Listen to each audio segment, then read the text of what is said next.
Hey everyone, it's the real Randy Chavez. I'm still dying, so thoughts and prayers down below. Guys, if you're new, welcome. If you're not, welcome back. I love y'all. Everyone say hello to Dashi. Hello, Dashi. Commenting, liking, and subscribing is a free way to help support the channel.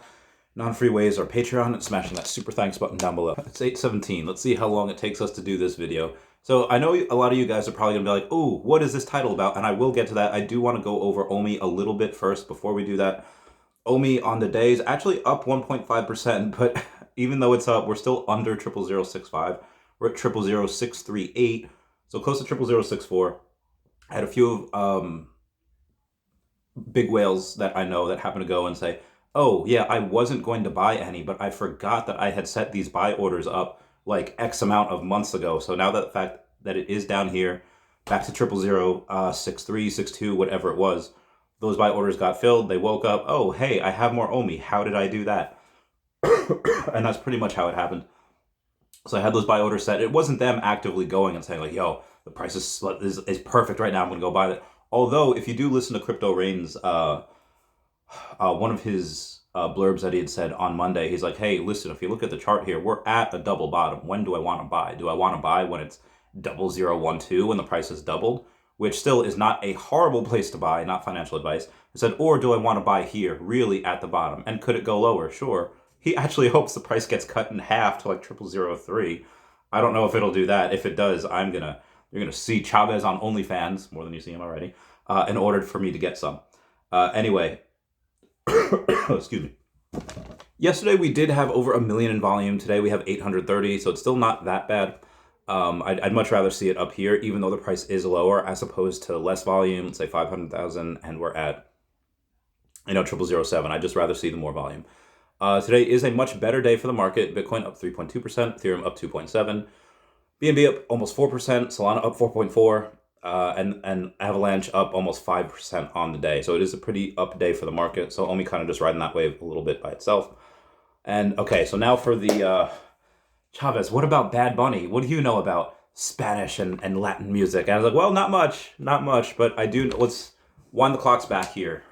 About a year ago, it was rumored and then finally confirmed that Bad Bunny was supposed to play El Muerto, which is as a Spider-Man character. So this is not from Marvel. This is from Sony, and Veve does have obviously contracts with both Marvel and Sony, multiple in multiple ways.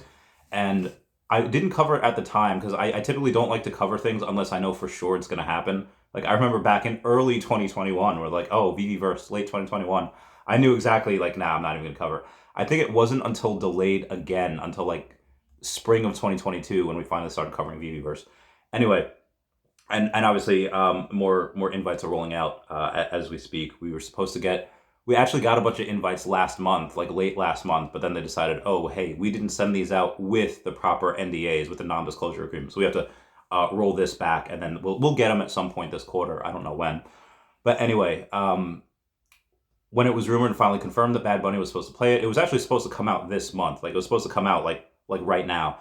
But at some point late last year, they had said, oh no, because of the strike, because of whatever, we have so many other projects that we're getting off the ground. They have Craven, they have Madam Web, Venom 3. There's like, hey, for this one, we're just going to put this on the back shelf. So the movie contract for Bad Bunny expired.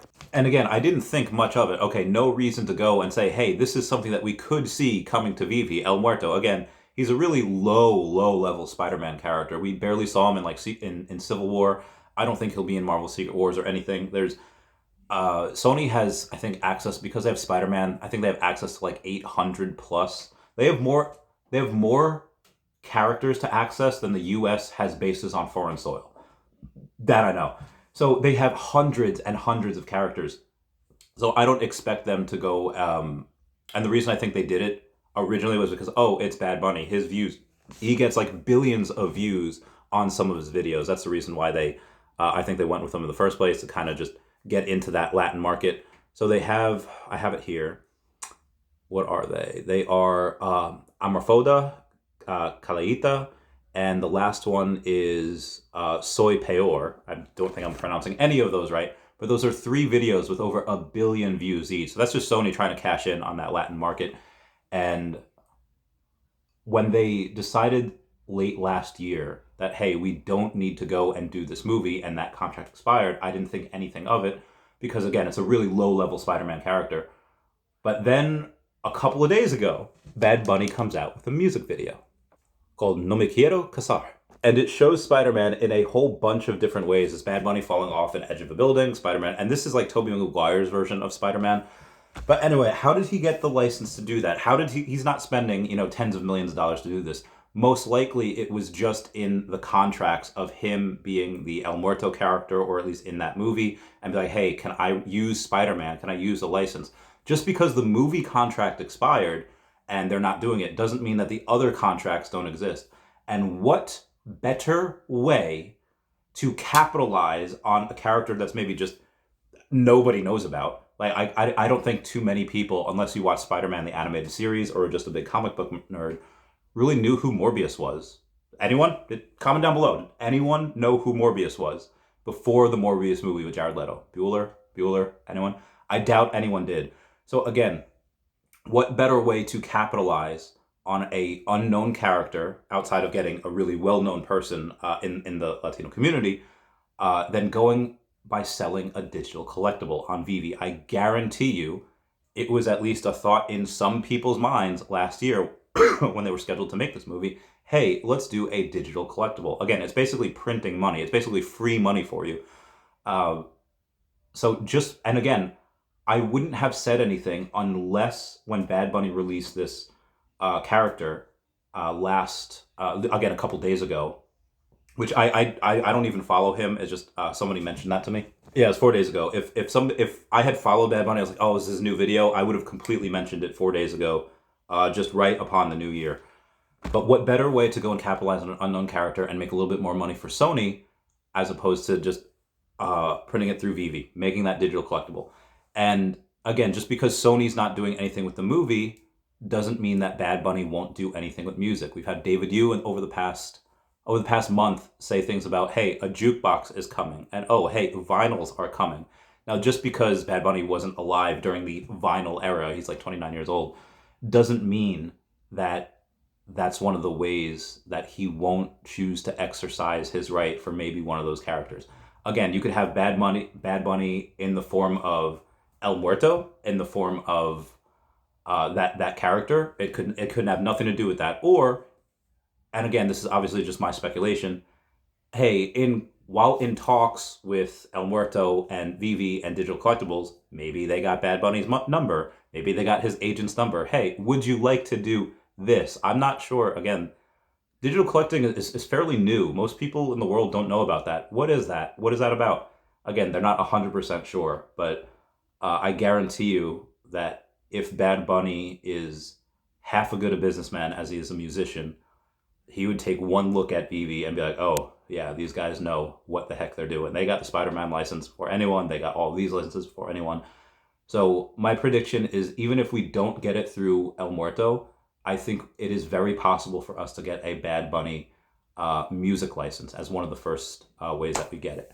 Again, I could be absolutely wrong here. This is just pure speculation on my end. And maybe it has something to do with the NyQuil that I've been taking during the day. Or maybe it's, hey, these puzzle pieces fit together in a unique way. Or maybe I'm connecting dots that aren't there. Again, this is just my own opinion on this. And speaking of digital collecting, we're going to the other news right now. Here's a photo that was posted online of Best Buy saying, oh, hey, guess what? Best Buy is finally taking off all of the digital Blu-rays and DVDs, etc., etc. Why would they do that? Well, there's a couple different things, a couple different reasons. One, people just aren't buying them anymore. I think I made a post 7 years ago, like, does anyone watch traditional TV anymore? And obviously streaming doesn't count. You could have a Netflix, you could have Hulu, you could have whatever anywhere else. But does anyone watch traditional TV anymore? And most people, again, this is 7 years ago in 2017. Oh my God, that's so long ago. So old. No, most people, at least my generation below, did not. One of the only people that I knew that actually still watches TV, she's been on the podcast, was Dr. Danielle Mosa, was my ex-girlfriend, who was like 49 at this point. So most people, I feel like 40 and above do not, or 40 and below do not watch television. So the fact that it's now affecting businesses so much, it's this big of an issue that they're not buying physical copies of things. Again, video games, how many people go and buy the physical copy when you could have a mountain of video games, or they could just be digital. Now, obviously, I think it was with Sony. You have a couple of companies say, "Oh, hey, I know you bought the digital version of this, but now we no longer own the license to it, or we no longer own this, etc." And then now people are like, "Hey, I bought this, and now you're saying I don't own this. What the heck?" I think that's where NFTs come in. But again, this is the way the world is changing. The world is changing faster than these big conglomerates can keep up with. The world is changing like it's the problem is so ubiquitous that Sony, or I'm sorry, that Best Buy is literally taking the DVDs and Blu-rays, something that makes them money, albeit a very small part, out of their stores because of how little money they make. Like, it probably costs more money to hire people to go and order them and ship them and put them on there on display and have people in the stores to help other people if they have questions. It costs them more money to do that than the money that they make actually selling those things. So again, this is the way of the world. I think NFTs in general are going to be the answer. How are they implemented is going to be one of the big questions that whoever can solve that. Like I said, Veve is doing, oh God, they're so far ahead of the game. I wish Veve was a stock so I could purchase part of their company. Not to say that I would sell my OMI for that, but any new money that I would get that would be allocated to OMI would be going to buy Veve, at least the stock, which I'm sure David and Dan have been approached multiple times to take the company public, and it would be worth, oh my God, so much money. But even if they don't, that doesn't mean that they still can't sell part of the company. Now, I'm not saying that they sell 50% or even 49%, but I do think that they could go and sell, like I said, 5% of the company, 10% of the let's say, I know Veve is going to be worth more, but let's say it's $1 billion company. Okay, 10%. You're still making $100 million.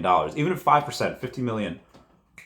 What could Veve do with an extra $50 million that they don't need? Because obviously, we've done the math before. They likely have tens of millions in the war chest. Let's say like 20-ish, between 20 and 30. What could they do with an extra $50 million? They could do a lot. Their big thing that they've been doing, and they do better than anyone else, and this is how you survive, is by getting IP. What is the next best thing outside of that? Getting people to that IP. Well, you have Alibaba, and you're going to use them to onboard fiat and crypto users in China or just in the East in general. That's problem number 2. I guess problem number 3 would be community sentiment, which has been a little bit lower because of the bear market, but that narrative will change at some point. Anyway, I'm kind of blabbing. Moving on here. David Yu in Spaces last night had confirmed that the MCP drop, an MCP's specific drop, is just around the corner, meaning that you're going to be able to use your MCP points. The bronze tickets is still likely going to be in Q2, but the MCP drop, I think we're likely going to get it this quarter. Now, for David Yu, when he says it's just around the corner, that could mean next quarter. That could be just a couple months from now. Because again, when you're a CEO of this type of company and you're thinking in terms of like 3 to 5 years ahead, always, just around the corner probably means a quarter. It might mean a couple months. So we might not get it this month, or even the next month, or even the month after. But I guarantee we get that first half of the year. I don't know if he wants to coincide it with bronze tickets or if he wants to do an MCP drop first before they incorporate bronze tickets just to test it. I think that would be the better option for them to do. That's just something that he had said yesterday on Spaces. Also, we have... Okay. Remember the Aomi... It was Aomi.notion or something, whatever it is, where we saw these rings. No, not the red rings of death, but the red ring progress bars of what was going to happen with OMI utility. We had crypto to gem, OMI to gem, OMI to accessory, burn reward points. I won't go through all of these because there's a dozen of them. Oh God, I'm dying. But they have since done away with that entire article, with that entire page, and now they made it on the Veve or Aomi blog saying, okay, here's season 0, and they talk about something that's about to roll out a few weeks later. Here's season 1. They had that article in December that rolled out literally on January 1st. Technically December 31st, but January 1st. So David had mentioned one of these things is, I think it's OMI to land. Oh, it's not actually. So one of these things that is not on here is OMI to land, which is something that they did say we would be able to do eventually. And then as the landscape changed, they said, well, actually, having OMI to land, this type of thing could make us a security. We just want to wait for like regulatory clarity on that. So as they were talking about regulatory clarity and taking things off the board for OMI utility, that would have been the perfect time to go in and say, oh, by the way, this thing is also off the board. This thing is also on the back burner, but they didn't. They had just mentioned OMI to land.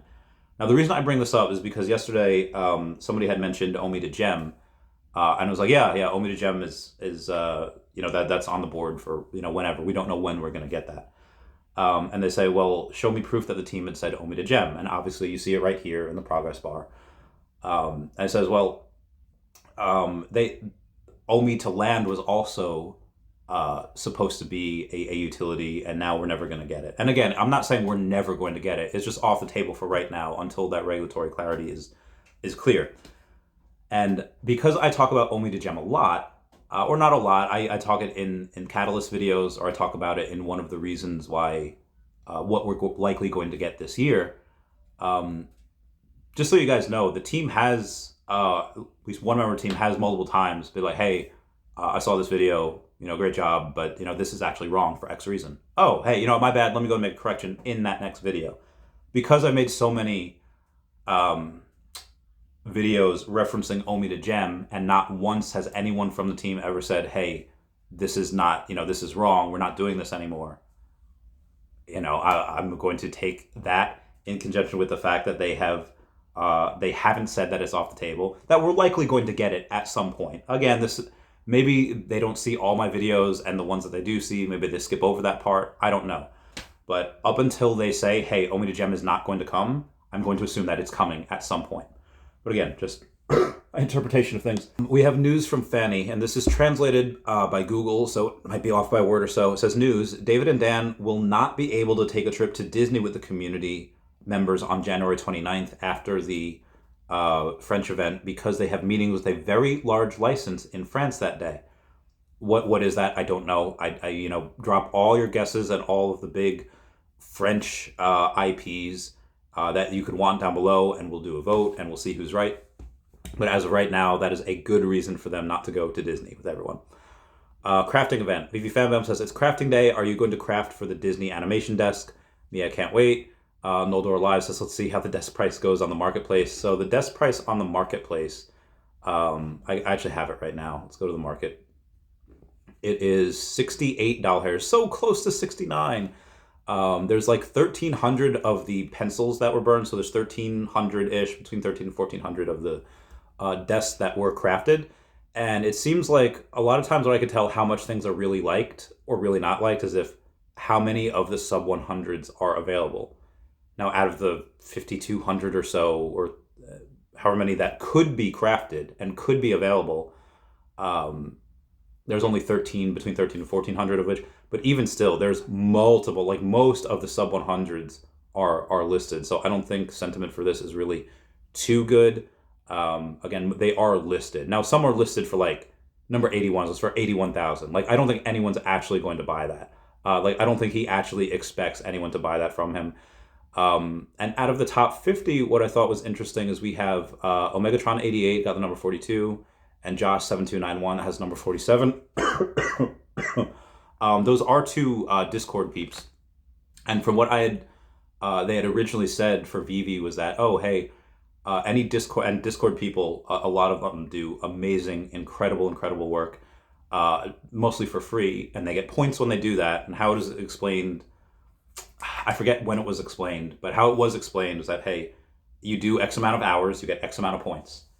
You can redeem those points that you make for every hour that you work, and then you could use those points to buy gems. And you could say, oh hey Veve, I have this many points, which equates to this many gems. Can I use it to buy a partner statue or this or that, etc.? And that's just the way that it works. But these guys, supposedly what Veve does is they say, oh, you want a partner statue? Okay, let me buy it off the floor. But these ones, number 42 and 40, these are sub 50 minutes. These are super special minutes for the animation desk. So I don't know if they had enough points where they said, hey, I know these people are going, they sold it for this much, or they're selling it for this much. I have this many points. Can you buy it? Or if this was just a gift from Veve to them, any of the blockchain experts can let me know on that.